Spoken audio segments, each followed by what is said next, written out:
Hi friends, எல்லாருக்கும் வணக்கம். நம்ம சமையல் சேனலுக்கு உங்களை அன்புடன் வரவேற்கிறேன். இன்னைக்கு நம்ம சமையல் சேனலில் பார்க்கக்கூடிய வீடியோ கச்சப்படி கத்திரிக்காய் குழம்பு தான் பார்க்க போகிறோம். ரொம்ப சூப்பராக இருக்கும். ஒரு சட்டி சோறு கூட ஒரு கரண்டி குழம்புல காலியாயிடும். அவ்வளோ ஒரு டேஸ்ட்டாக இருக்கும். தின்ன திகட்டவே திகட்டாது. அவ்வளோ சுவையாக கிராமங்களில் செய்யக்கூடிய மாதிரி ரொம்ப சூப்பராக எப்படி பண்ணுறதுன்னு சொல்லி தான் பார்க்க போகிறோம்.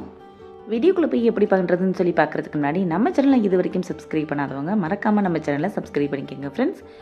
ஓகே ஃப்ரெண்ட்ஸ், வாங்க வீடியோக்குள்ளே போகலாம். இப்போ ஒரு இரும்பு சட்டி சூடு பண்ணிக்கிறேன். அதில் 2 கரண்டி அளவுக்கு நல்லெண்ணெய் சேர்த்துக்கிறேன். செக்கில் ஆட்டின நல்லெண்ணெய் சேர்த்துட்டு செய்யுங்க, ரொம்ப சூப்பராக இருக்கும். இப்போ எண்ணெய் காஞ்சதுக்கப்புறம் 1/2 ஸ்பூன் மிளகு சேர்த்துக்கலாம், 1/2 ஸ்பூன் சீரகம் சேர்த்துக்கலாம். 2 பொரிஞ்சதுக்கப்புறம் 10 பூண்டு பல் சேர்த்துக்கலாம். பூண்டு பல் சேர்த்துட்டு நல்லா வதக்கி விட்டுக்கலாம். இப்போ பூண்டு நல்லா வதங்கினதுக்கப்புறம் 1 கப் அளவுக்கு சின்ன வெங்காயத்தை தோல் நீக்கிட்டு சேர்த்துக்கலாம். கிட்டத்தட்ட 30 வெங்காயம் இருக்கும் இதில். இது எல்லாத்தையும் சேர்த்துட்டு வெங்காயம் நிறைய நல்ல சின்ன வெங்காயம் இந்த மாதிரி முழுசாக சேர்த்துட்டு செய்யும்போது ரொம்ப சூப்பராக இருக்கும் சாப்பிட்றதுக்கு.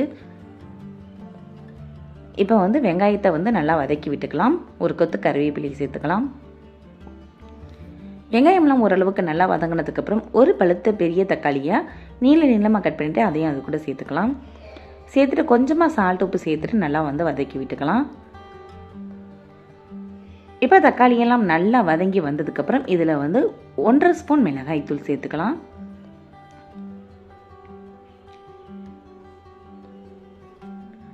மிளகாய்த்தூள் சேர்த்துட்டு நல்லா எண்ணெயிலே ஒரு 2 நிமிஷத்துக்கு நல்லா வதக்கி விட்டுக்கலாம். இப்போ நல்லா வதங்கினதுக்கப்புறம் ஒரு சின்ன எலுமிச்சம்பழம் சைஸ் அளவுக்கு புளி எடுத்து கரைச்சி வச்சுருக்கேன். இப்போ அந்த புளி தண்ணீரை சேர்த்துக்கலாம். ஒரு 3/4 மூடி தேங்காயை நல்லா திருவிட்டு அதை அரைச்சி வச்சுருக்கேன். அந்த அரைச்ச தண்ணீரையும் இது கூட சேர்த்துக்கலாம். சேர்த்துட்டு 1 ஸ்பூன் மல்லித்தூள் சேர்த்துக்கலாம். 1/4 டீஸ்பூன் மஞ்சள் தூள் சேர்த்துக்கலாம். எல்லாத்தையும் சேர்த்துட்டு நல்லா கலந்து விட்டுக்கலாம். இப்போ எல்லாத்தையும் கலந்து விட்டுட்டு இப்போ ஒரு மூடி போட்டு நல்லா மூடி வச்சு வேக விட்டுடலாம். இப்போ ஓப்பன் பண்ணி இதில் கொஞ்சமாக கத்திரிக்காய் எடுத்து இந்த மாதிரி நீளமாக கட் பண்ணி வச்சுருக்கேன். அந்த கத்திரிக்காயையும் சேர்த்துடலாம். குழம்பு நல்லா கொதிச்சதுக்கப்புறம் இந்த கத்திரிக்காய் சேர்க்கணும். சேர்த்துட்டு இதில் தேவையான அளவு உப்பு சேர்த்துக்கோங்க. உப்பு சேர்க்குற வீடியோ இது கட் ஆகிடுச்சு. உப்பு சேர்த்துட்டு நல்லா கத்திரிக்காயை நல்லா மூடி வச்சு மீடியம் ஃப்ளேமில் வேக விட்டுறலாம். இப்போ பாருங்கள், கத்திரிக்காயெல்லாம் நல்லா வந்துட்டு எண்ணெயுமே நல்லா பிரிஞ்சு வர ஆரம்பிச்சிருச்சு. இப்போ இந்த நேரத்தில் நான் கச்சப்படியை நல்லா அலசிட்டு இப்போ சுத்தம் பண்ணி எடுத்து வச்சுருக்கேன். அதை இது கூட சேர்த்துக்கலாம்.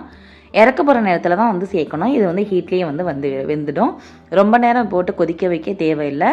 அப்புறம் கரைஞ்சி வெறும் முள்ளெல்லாம் கரைஞ்சி குழம்போட இதாகிடும். சாப்பிடும்போது முள்ளெல்லாம் இருக்கும். அதனால போட்ட உடனே டக்குன்னு ஒரு 2 செகண்டில் ஆஃப் பண்ணிடுங்க. ஆஃப் பண்ணால் அது அப்படியே சூட்லேயே நல்லா வெந்துடும். அவ்வளோதான் ஃப்ரெண்ட்ஸ், ரொம்ப சூப்பராக இருக்கும் இந்த கருவாட்டு குழம்பு. இதே மாதிரி நீங்களும் செஞ்சு பாருங்கள், ரொம்ப அருமையாக இருக்கும். எல்லாருமே ரொம்ப விரும்பி சாப்பிடுவாங்க.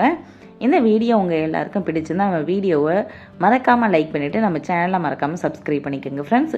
ஓகே ஃப்ரெண்ட்ஸ், இந்த மாதிரி உடனுக்குடன் உங்களுக்கு தேவையான அனைத்து ரெசிபியும் பார்க்குறதுக்கு நம்ம சேனலை மறக்காமல் சப்ஸ்கிரைப் பண்ணிக்கோங்க. ஓகே ஃப்ரெண்ட்ஸ், தேங்க்யூ, பாய்.